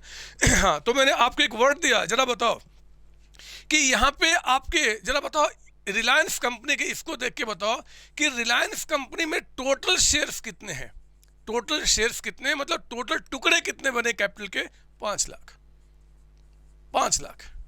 जरा बताओ एक टुकड़ा कितने का है, 10 रुपए का। तो जरा बताओ 5 लाख टुकड़े, 5 लाख शेयर्स पे 10 रुपए के हिसाब से पब्लिक ने टोटल पैसा कितना दिया होगा, 50 लाख रुपए, 50 लाख रुपए। इस 50 लैक्स को मेरे बच्चे क्योंकि ये ओनर ने कंट्रीब्यूट किया है, दिस इज कॉल्ड कैपिटल। और हाँ, हम कंपनी में कैपिटल के नाम के आगे क्या लगा देते हैं, शेयर कैपिटल। शेयर कैपिटल मतलब कई लोगों का मिला के आपका यहाँ पे पैसा लगा हुआ, this is called share capital. आप समझ रहे हो ना, मैं शब्दों पे मास्टरी करा रहा हूँ, क्योंकि कंपनी अकाउंट में शेयर कैपिटल, शेयर्स बार बार यूज किए जाएंगे, उसका मीनिंग क्या होता है मैं आपको समझाने की कोशिश कर रहा हूँ मेरे बच्चे। आप देखो, मैंने यहाँ कुछ बड़ी बात नहीं बताई।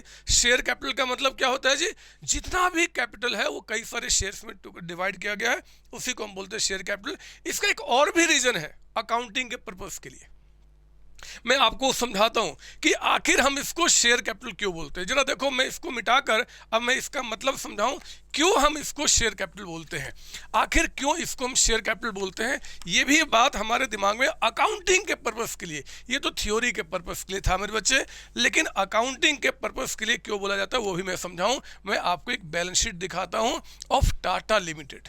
टाटा का ये कंपनी है मेरे बच्चे। सर हम भी बनाए, ना ना ना, बस मेरी बात सुनो, मेरी बात सुनो।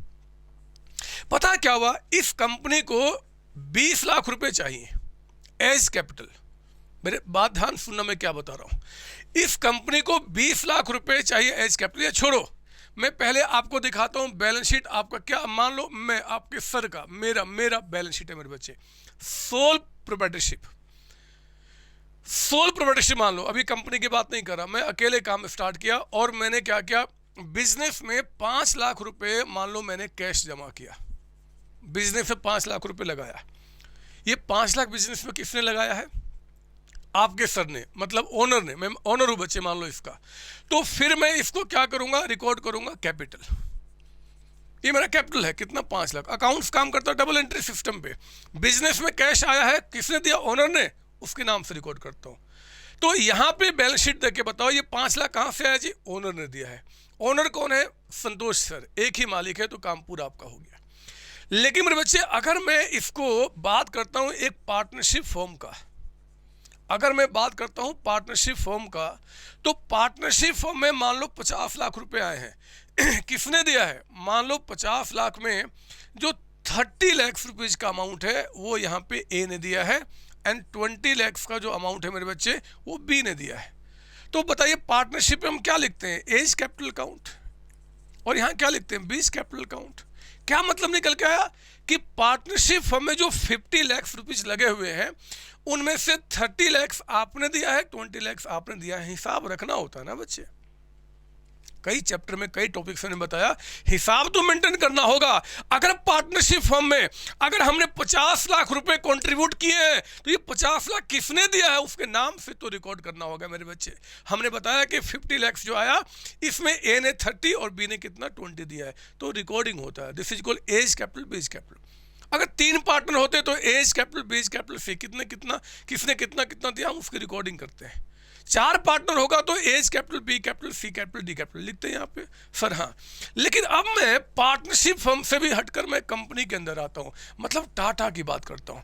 मान लो 50 लाख बहुत बड़ा अमाउंट है और ये 50 लाख रुपए कंट्रीब्यूट करने वाले मेरे बच्चे 1 2 3 लोग नहीं है, यहाँ पे हजारों लोग हैं। तो मैं नाम लिखता हूँ हजारों का, A B C D E F G H I J K L. ये इन्होंने 5,000 रुपये दिया, इन्होंने 2,000 दिया, इन्होंने 50 रुपये दिया, इन्होंने 30 रुपये दिया, 100 रुपये दिया। कितने लोगों के नाम को लिखूं, कितने लोगों के नाम को लिखूं?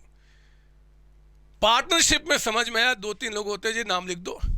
सोल प्रोप्राइटरशिप में एक होता, नाम लिख दो। लेकिन जहां पे लाखों लोग मालिक हैं उन लाखों लोगों के नाम को कैसे लिखूं? फिर क्या फायदा पढ़ने का 11वीं क्लास में कि accounting is an art, accounting एक कला है। क्या फायदा पढ़ने का मेरे बच्चे? तो पता अकाउंट्स क्या बोलता है, वो कहता है भैया कंपनी के केस में फिर एक काम करो, A B C D E F G H का नाम मत लिखो। आप एक काम करो, जरा बताओ जितने भी मालिक हैं वो लाखों लोग, उन सबसे कितना पैसा आया, 50 लाख ना, तो पूरे 50 लाख को आप इकट्ठा दिखा दो। और जो ये कैपिटल है, ये जो कैपिटल है ना, उसके आगे क्या बोल दो, शेयर कैपिटल। मतलब ये शेयर कैपिटल है। शेयर का मतलब कि जिन जिन लोगों ने शेयर्स परचेज किया है, मतलब वो मालिक, उन सबका मिला के इतना कैपिटल है, उसको हम बोलते हैं आपका शेयर कैपिटल। लेकिन सर एक बात बताओ, फिर हमें जैसे पार्टनरशिप में तो पता चला कि ए ने इतना दिया, बी ने इतना दिया, यहाँ कैसे पता चलेगा? इसमें लाखों लोग हैं, तो इसमें ए का कितना है, बी का, सी का, डी का और आपका कितना है, कैसे पता चलेगा? तो मेरे बच्चे पता है क्या होता है, कंपनी को कहा जाता है कि एक काम करो, बैलेंस शीट के अलग से एक मेंबर्स का आप रजिस्टर मेंटेन करो, और इस 50 लाख में जो लोग हैं ए बी सी डी, उनका नाम अलग से मेंटेन करो और आप वहां दिखाओ कि किसे कितना कितना पेमेंट आया है। बैलेंस शीट को कृपया करके गंदा मत करो, ये बैलेंस शीट साफ सुथरा दिखना चाहिए मेरे बच्चे, ये साफ सुथरा दिखना चाहिए। तो आप प्लीज़, आपको यहाँ पे एक अलग सा रजिस्टर मेंटेन कर लो, उसमें सबके नाम को लिख लो। नाम मान लो आज शेयर्स ए के पास है, ए ने डी को बेच दिया, तो आप क्या करना, ए का नाम हटा के डी को लिख देना जी, यहाँ पे अलग करना, यहाँ पे नहीं, यहाँ पे शेयर कैपिटल लिखो। तो मेरे बच्चे इस तरीके से यहाँ पर डिफाइन किया गया। आइए थोड़ी सी सांसों को रोकते हुए, थामते हुए, दिमाग को शांत करते हुए जरा समझे कि शेयर कैपिटल का क्या मतलब होता है। अगर किसी बैलेंस शीट के अंदर में शेयर कैपिटल आपको दिखता है, इसका मतलब कि ये रिप्रेजेंट कर रहा है ओनर से, मालिक से लिया हुआ पैसा इनटू द बिजनेस। हाँ, वो मालिक कौन कौन से, अगर इसका डिटेल आपको जानना है तो मेंबर्स रजिस्टर को आपको देखना होगा, वहां पे उसका डिटेल मेंटेन होता है मेरे बच्चे। यहाँ पे नहीं, यहाँ तो सिंपली हमने क्या किया, आपका यहाँ पे आपका दिखा दिया। तो शेयर कैपिटल की बात की, सुनो मेरी बात यहाँ पे। सर हाँ कुछ और। हाँ बच्चे, जब बात अब शेयर्स की उठी गई है, जब बात मैंने मालिक का बताना शुरू कर ही दिया है, तो आपको यह भी जानना पड़ेगा कि मालिक आखिर कितने तरीके के होते हैं, मतलब शेयर्स कितने तरीके के होते हैं कंपनी के अंदर में। आओ ना, पता अभी तक हमने कुछ भी नहीं पढ़ा, मुझे लगता है कि लगभग 1 घंटा हमारा गुजर गया, लेकिन कुछ भी तो पढ़ाई नहीं किया मेरे बच्चे। जरा बताओ हमने क्या बताया आपको, बताइए। कंपनी अकाउंट्स में कंपनी का मीनिंग बताया, वो लॉर्ड जस्टिस के मुताबिक जी आपका। फिर हमने कह दिया सेक्शन 2 सबसेक्शन 20 अब कंपनी एक्ट 2013 में कंपनी को ऐसे डिफाइन किया गया है कि जो कंपनी एक्ट 2013 है उसके पहले के एक्ट में रजिस्टर्ड है जी। हमने फीचर्स देखा, वहाँ पे रजिस्टर्ड बॉडी होना चाहिए, कॉमन सील होना चाहिए, आपका नोट ए फिजन हुआ, आपका प्रॉपर रिकॉर्ड्स को मेंटेन करना है, सेपरेट लीगल एंटिटी आपका है, ओनरशिप मैनेजमेंट आपका अलग है, पीरियोडिक ऑडिट आपका है, right to access of accounts आपका। कितनी सारी बातें हमने देखा वहाँ पे, देखा ना? अरे बोलो ना, वो शेयर्स को ट्रांसफर करने पे कोई आपका रेस्ट्रिक्शन नहीं है, कितनी सारी बातें हमने देखा ना बच्चे। तो ये हमारे थे। फिर हम कहाँ पर निकल गए हैं जी, आपका शेयर्स का मतलब होता है, तो शेयर्स का मतलब एक टुकड़ा होता है। आपके पापा मम्मी क्या करते हैं, मान लो अगर सपोज कि आपको टुकड़े का मतलब समझना है, तो पापा मम्मी, मान लो मम्मी की बात करते हैं, मान लो एक रोटी बनाती है, एक रोटी मतलब ये गोला गोला रोटी नहीं होता, रोटी जो खाते हैं हम लोग, रोटी, उस रोटी के टुकड़े कर दो, उस रोटी के टुकड़े कर दो, वही टुकड़ा हो गया, वही शेयर हो गया। अगर रोटी के 5 टुकड़े कर दिए तो 5 शेयर बन गया। रोटी के हमने 10 टुकड़े कर दिए तो 10 शेयर बन गया जी। और उस 10 टुकड़े में अगर आपको 3 टुकड़े मिले तो 3 टुकड़े के आप मालिक हो गए। जो 2 टुकड़ा उसमें से लिया, 2 टुकड़े का मालिक हो गया। यही तो होता है। और कंपनी की बात करें तो कंपनी का जितना भी कैपिटल है उसको हम कुछ टुकड़ों में डिवाइड करते हैं। एक टुकड़ा अगर मान लो हमने 10 रुपये का बनाया, तो जितने भी टुकड़े बनेंगे उसमें से जो जितना टुकड़ा परचेज करेगा उतने का मालिक कहा जाएगा। कौन सी बड़ी बात बता दी, जरा बताओ इसके अंदर में, हाँ कौन सी बातें बता दी। और हाँ, इसके बाद अगर आपको शेयर्स का और ज़्यादा समझना है कि शेयर्स कितने तरीके के होते हैं मेरे बच्चे, तो बताऊं मैं, ये जो शेयर्स होते हैं ना, ये जो शेयर्स होते हैं, सुनते चलो, ये सारी बातें मैंने आपके बुक में लिख के दी हैं। आपको समझना है, यहाँ पे मेरे साथ समझना है, लिख के क्या फ़ायदा, बुक में दिया है ना, आप उसको ध्यान रखना। एक बात बता दूं, जितनी बातें थ्योरी पढ़ाता हूँ उसको आपको लिख लिख के प्रैक्टिस करना है। मेरी क्लास के बाद थ्योरी क्या करेंगे, आप प्रॉपर तरीके से पढ़ेंगे और उसको लिखेंगे। अगर आपने आदत डाल दी लिख लिख के प्रैक्टिस करने की, थ्योरी की बात कर रहा हूँ, बात मानो इतना मज़ा आपको आएगा, आपके लैंग्वेज में भी इम्प्रूवमेंट होगा। एग्ज़ाम के टाइम पे तो आपका मस्त चीज़ निकल के आएंगी। लेकिन आपने लिख के प्रैक्टिस नहीं किया, बस सिर्फ रट लिया, तो फिर काम खराब होगा। इसलिए शेयर्स जो होते हैं ना बच्चे, मैं अब बात कर रहा हूँ टाइप्स ऑफ शेयर्स। ये शेयर्स कितने तरीके के होते हैं? 2 तरीका होता है। एक आपका होता है इक्विटी शेयर्स, और एक होता है आपका यहां पे प्रेफरेंस शेयर्स। प्रेफरेंस शेयर्स आपका मेरे बच्चे दो तरीके के शेयर्स होते हैं, इक्विटी, दूसरा आपका प्रेफरेंस। सर ये क्या हुआ, मैं आपको बताते चलूं, अगर मैं इनकी बात करूं मेरे बच्चे, तो ये जो होते हैं ना, ये होते हैं मेन आपका मालिक, मेन ओनर, आपका कंपनी के मेन मालिक यही होते हैं। इनको हम ना आपका सेकंड मतलब कि लो लिखे, सर लिखना नहीं है, सुनो मैं समझा रहा हूँ, लिखना क्या मैं भी बुक में पढ़ाऊंगा। इक्विटी शेयर्स मेन मालिक होते हैं, इनके बाद इनका होता है सेकंड प्लेस, सेकंड प्लेस में बच्चे, ये पहला मालिक, ये दूसरा मालिक, ये हम कहते हैं सेकंड ओनर अगर कहा जाए तो सेकंड। और मैं और अच्छी बात करूं तो ये जो होते हैं ना, ये होते हैं बड़े भाई कंपनी में, और ये होते हैं छोटे भाई, मतलब हमेशा इनका जो अधिकार होगा मेरे बच्चे इनसे ज्यादा होगा। मैं बताऊं कंपनी, जरा बताओ यहाँ पे आपका, जैसे आप याद करो पार्टनरशिप में पार्टनर्स को क्या मिला था, इंटरेस्ट ऑन कैपिटल मिला था, पार्टनर्स को सैलरी मिला था, पार्टनर्स को कमीशन मिला था, पार्टनर्स को प्रॉफिट में शेयर मिला था ना बच्चे। कंपनी के अंदर में जो मालिक होते हैं, कंपनी के जो मालिक होते हैं, दोनों मालिक हैं, इन दोनों मालिक को यहाँ पे डिविडेंड मिलता है। डिविडेंड क्या मिलता है यहाँ पे, डिविडेंड, मतलब इनको इंटरेस्ट नहीं मिलता, इनको सैलरी नहीं मिलता, इनको कमीशन नहीं, जो कंपनी प्रॉफिट कमाती है उस प्रॉफिट को जब शेयर होल्डर्स के बीच में डिवाइड करती है मेरे बच्चे, जब मालिक को देते तो उसको हम बोलते हैं डिविडेंड। सर ये डिविडेंड कैसे दिया जाता है, मैं आपको दिखाता हूँ, थोड़ा समझाता हूँ। ये देखो, आप लिखना बंद करो, मैं पूरा वर्किंग समझा रहा हूँ मेरे बच्चे, क्योंकि जब तक इन वर्ड्स पे आपको कमांड नहीं हो पाएगा, आगे का आपको कंपनी अकाउंट समझने में दिक्कत आएगी। आपको अगर नींद आ भी रही है तो सोना मत। आप चाहो तो अपने बगल में जो जूते चप्पल पड़े हुए उसको लो और जितना मारना अपने सर पे मारो, लेकिन सर पे मतलब मुझ पे नहीं, अपने सर पे, इसको बोलते सर मेरे बच्चे। लेकिन आप यहाँ पे मतलब सोना नहीं, क्योंकि अगर आज सो गए आप ना, अगर आज सो गए तो फिर आगे जागने का मौका नहीं मिलेगा, आगे इस चैप्टर को समझने का मौका नहीं मिलेगा, आप बातों को ठीक से समझ नहीं पाएंगे, क्योंकि कंपनी अकाउंट्स के बारे में आज ही तो आपका जन्म हुआ है सीखने के लिए।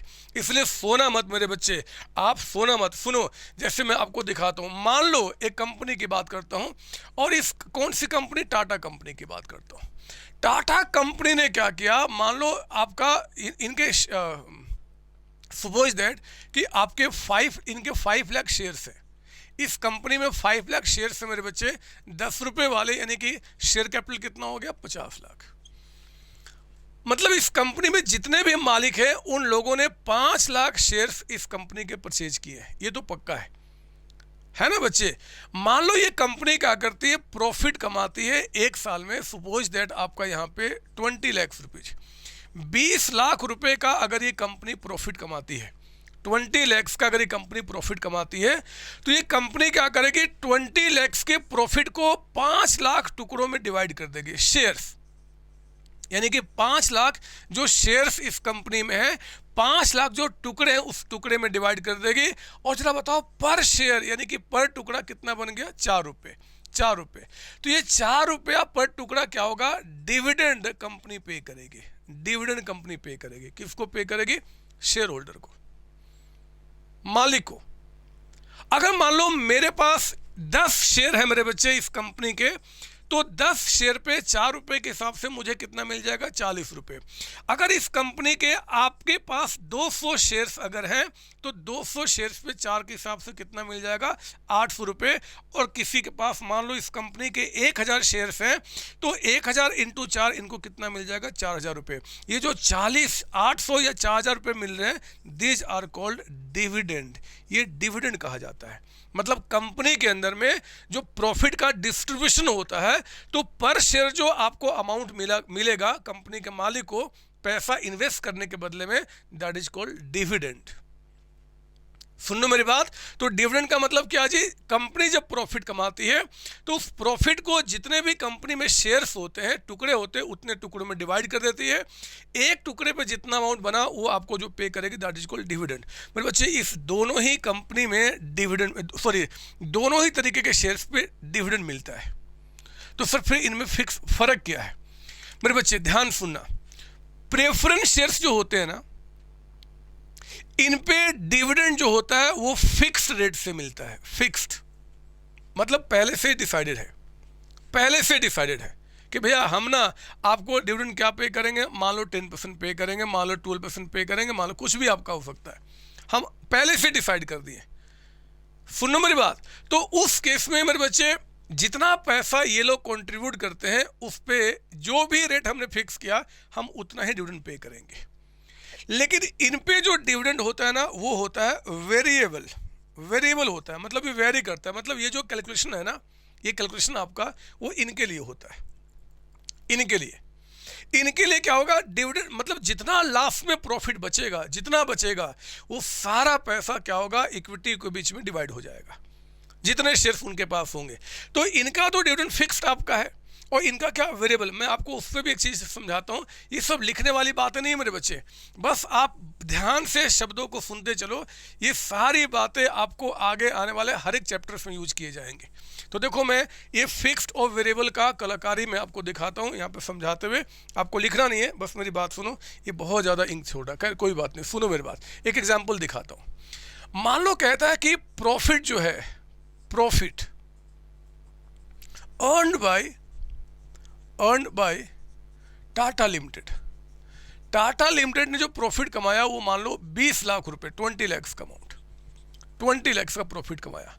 कंपनी में कहता है कि यहाँ पे मान लो 10% आपका प्रेफरेंस शेयर कैपिटल है, प्रेफरेंस शेयर कैपिटल है। सर हम भी लिख लें, नहीं लिखना मेरे बच्चे, आप सुनो तो, मैंने कहा ना इस पे चर्चा पूरे चैप्टर में चलेगा, पूरे बुक में चलेगा, और एक चैप्टर आएगा रेशियो एनालिसिस, वहाँ पे तो इसको और पॉलिश करूँगा मैं आपका, बट अभी सुन लो।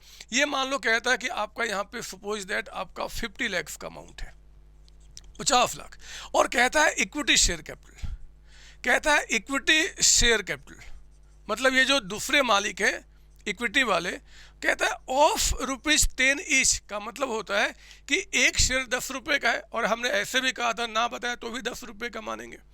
ये मान लो कहता है अमाउंट आपका यहाँ पे सपोज दैट 10 lakhs का है, 10 लाख रुपए का। जरा बताओ, ये इक्विटी शेयर्स कहता है कि 10 लाख रुपए का है और एक शेयर 10 रुपये का, तो कितने शेयर्स बने होंगे, 1 लाख शेयर्स, 1 लाख शेयर्स यहाँ पे बने होंगे मेरे बच्चे, और एक शेयर कितने का, 10 रुपये का, तो अमाउंट कितना हो गया, 10 लाख रुपए का अमाउंट।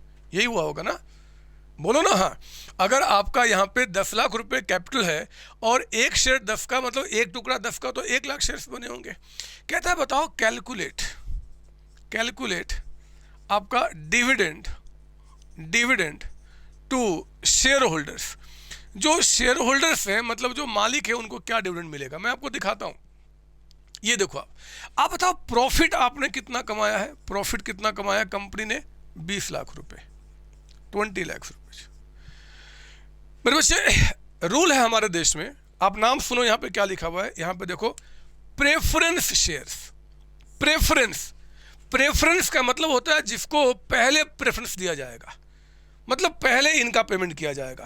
कहने का मतलब कि इस 20 lakhs में मेरे बच्चे पहले डिविडेंड हम देते हैं, जब ये प्रॉफिट डिस्ट्रीब्यूट किया जाएगा मालिक के बीच में तो पहले इनको पेमेंट किया जाएगा, यानी कि डिविडेंड दिया जाएगा किस पे जी, ऑन प्रेफरेंस शेयर्स पे।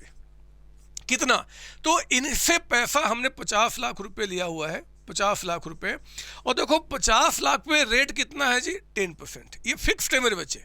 जो रेट इनका होगा उससे ज़्यादा आप नहीं दोगे, कभी नहीं दोगे। तो ये कितना हो गया, 5 लाख रुपए। ये 5 लाख रुपए हमने क्या किया, इनको दे दिया, इनका तो फिक्स्ड है, जो परसेंटेज होगा हम उतने ही देंगे। अब 20 में 5 लाख प्रेफरेंस को देने के बाद कितना बच गया, 15 लाख रुपए, 15 lakhs मेरे बच्चे। ये एज डिविडेंड डिस्ट्रीब्यूट किया जाएगा ऑन इक्विटी शेयर्स, ये इक्विटी शेयर्स को डिस्ट्रीब्यूट किया जाएगा। इक्विटी यानी कि जो मेन मालिक है मेरे बच्चे, तो जितना भी लास्ट में बच गया ये 15 lakhs, ये 15 lakhs क्या होगा, जरा बताओ कितने इक्विटी है, कितने शेयर्स हैं, 1 लाख, 1 लाख शेयर्स है मेरे बच्चे। आप इसको 1 लाख टुकड़े में डिवाइड कर दोगे तो कितना निकल के आ जाएगा आपका, ₹15 पर शेयर, 15 रुपये के हिसाब से इनको पे किया जाएगा। मतलब प्रेफरेंस पे डिविडेंड का रेट हमेशा फिक्स्ड होता है, इक्विटी में फिक्स नहीं होता। ये जितना लास्ट में बच जाएगा, मान लो बच गया 12 lakhs, तो 12 लाख 1 लाख टुकड़े में डिवाइड हो जाएगा। अगर ये 10 लाख बच गया तो 10 लाख 1 लाख टुकड़े में, मतलब जितने भी शेयर्स होंगे उतने टुकड़े में आपको डिवाइड कर देना है। बात समझ में आ गई? तो इस तरीके से आप देखो, इन पे डिविडेंड वेरी करेगा, लेकिन इनका डिविडेंड हमेशा इतना ही होगा बच्चे, इससे कम ज़्यादा नहीं हो सकता। तो ध्यान देना, मैंने क्या क्या बातें आपको समझा दी। मैंने आपको समझा दिया कि डिविडेंड का रेट जो होता है डिविडेंड का, इन पे फिक्स होता है बट इनमें वेरिएबल होता है। एक बार और देख लिया कि प्रायोरिटी जो होगा, प्रायोरिटी मतलब जो पहले पे किया जाएगा, प्रायोरिटी टू पे डिविडेंड वो किसका होता है? प्रेफरेंस शेयर्स का। मतलब इनको पहले पे करते हैं और इनको क्या होता है जी, एट लास्ट में पे किया जाता है मेरे बच्चे। यानी कि प्रेफरेंस को पहले किया जाएगा, इक्विटी को लास्ट में पे किया जाएगा। लास्ट में इसलिए क्योंकि आप कंपनी के मेन मालिक हैं, जो भी लास्ट में बच गया सब आपका हो जाएगा। अगर लास्ट में कुछ भी नहीं बचा तो कुछ भी नहीं मिलेगा आपको, और लास्ट में जितना बच गया सब आपका है। इनका तो फिक्स्ड है, जो भी रेट आपका डिसाइड किया गया उतना, उससे न कम ना ज़्यादा। एक बात और सुनना मेरे बच्चे, अगर कंपनी बंद होती है, जैसे पार्टनरशिप फर्म डिसॉल्व हुआ था वैसे कंपनी भी बंद होती है। कंपनी को बंद करने को हम बोलते हैं लिक्विडेशन। लिक्विडेशन का मतलब क्या? कंपनी लिक्विडेट हो गई, मतलब कंपनी बंद हो गई। अगर कंपनी बंद हो जाती है तो कंपनी में भी पहले लायबिलिटी वालों का पे होता है, जैसे पार्टनरशिप फर्म में हुआ था। लायबिलिटी का पेमेंट करने के बाद जितना पैसा बच जाएगा उस पैसे में से पहले प्रेफरेंस वालों को पेमेंट होगा, क्योंकि प्रेफरेंस इनको दिया गया हर एक जगह मेरे बच्चे। इनको प्रेफरेंस आपका है कि ठीक है जी, जो पैसा बच गया उसमें पहले आपको पे किया जाएगा, और आपको पे करने के बाद कुछ पैसा अगर बचेगा तो इक्विटी वालों को पे किया जाएगा। कंपनी के मेन मालिक है। ये आपके घर की कहानी है, मैं आपको मतलब कुछ मेरी बात को अदरवाइज मत लेना। लेकिन मेरे बच्चे, एक गरीब के घर में अगर देखा जाए ना, तो पता क्या होता है कि जो माँ होती है ना, माँ वो पहले अपने बच्चों को खिलाती है। बच्चों को खिलाने के बाद कुछ बचता है तो वो क्या होता है, माँ और पापा खाते हैं। ऐसा होता है गरीब में, मैंने भी देखा है, कभी हमारे भी घर में ऐसा हुआ है मेरे बच्चे, कि पहले माँ बाप क्या करते हैं, अगर मान लो कोई फेस्टिवल आया या कुछ भी हुआ तो पहले बच्चों का वो देखते हैं, फिर अपने बारे में सोचते हैं। वही कहानी यहाँ पे है। कंपनी का जो मेन मालिक है वो इक्विटी वाले हैं, इनको हमेशा लास्ट में देखना पड़ेगा अपने आप को, पहले बाकी लोगों को देखना पड़ेगा। तो प्रेफरेंस वालों को पहले, बाद में इक्विटी वालों को देखा जाता है। बात समझ आ रही है? तो हमने क्या बोला, डिविडेंड भी पहले इनको पे किया जाएगा। अगर कंपनी लिक्विडेट होती है तो भी पहले इनको पे किया जाएगा, इनको पे करने के पहले। दूसरा हमने क्या देखा कि इन पे डिविडेंड फिक्स्ड होता है, इन पे फिक्स्ड नहीं होता। और हाँ, ये जो बड़े भाई छोटे भाई मैंने समझाया, ये तो आपको एग्जाम में मत लिख देना, ये तो समझाने के लिए बताया। ये आपका इस तरीके से निकल के आता है। एक बात और बता दूं, क्योंकि कंपनी के मेन मालिक ये है मेरे बच्चे, इसलिए कंपनी के मैनेजमेंट के अंदर अगर कोई डिसीजन होता है, मान लो हमने कहा था कंपनी के जो शेयर होल्डर से अलग है और मैनेजमेंट अलग है, मैंने कहा था ना बच्चे। लेकिन मैनेजमेंट जब भी कोई बड़ा डिसीजन लेती है ना, तो इनके साथ पहले पूछताछ करती है, उनका सजेशन लेती है, उनसे बातें करती है, उनकी मीटिंग होता है कि देखो जी, हम एक नया प्रोजेक्ट शुरू करना चाहते हैं, आप सहमत हो कि नहीं हो। ये होगा बच्चे, हम आगे इसके बारे में चर्चा करेंगे, बट हमेशा मीटिंग होता है, एजीएम जिसको बोलते हैं आपका, एनुअल जनरल मीटिंग। तो मैनेजमेंट जब भी कोई डिसीजन लेनी होगी तो इनसे पूछेगी, इनसे वोटिंग होता है, इनसे वोट मांगे जाते हैं कि आप अपना वोट दो, आप क्या बोलना चाहते हो। तो वोटिंग करने का जो राइट है ना, वो इनके पास होता है, इनके पास नहीं होता। कंपनी के जितने बड़े बड़े मेन डिसीजंस होते हैं, उन डिसीजंस में वोटिंग राइट किसके पास होता है? इक्विटी वालों के पास। क्योंकि आप मेन मालिक नहीं हो, आप डिविडेंड भी फिक्स मांग रहे हो यार। आप कह रहे हो कि हमें पहले पेमेंट भी करना, कंपनी बंद होगी तो फिर मालिक आप कहाँ से रहे, मेन आपका। हम फिर इनसे बात करते हैं, इक्विटी आपका। तो यहाँ पे इक्विटी वाले जो होते हैं मेरे बच्चे, वही क्या करते हैं, कंपनी के आपका पार्टिसिपेशन करते हैं कंपनी के मैनेजमेंट के अंदर में आपका। ठीक है ना? ठीक है ना बच्चे? सर हाँ, सर हाँ, ये तो ठीक है। और कुछ बताओ?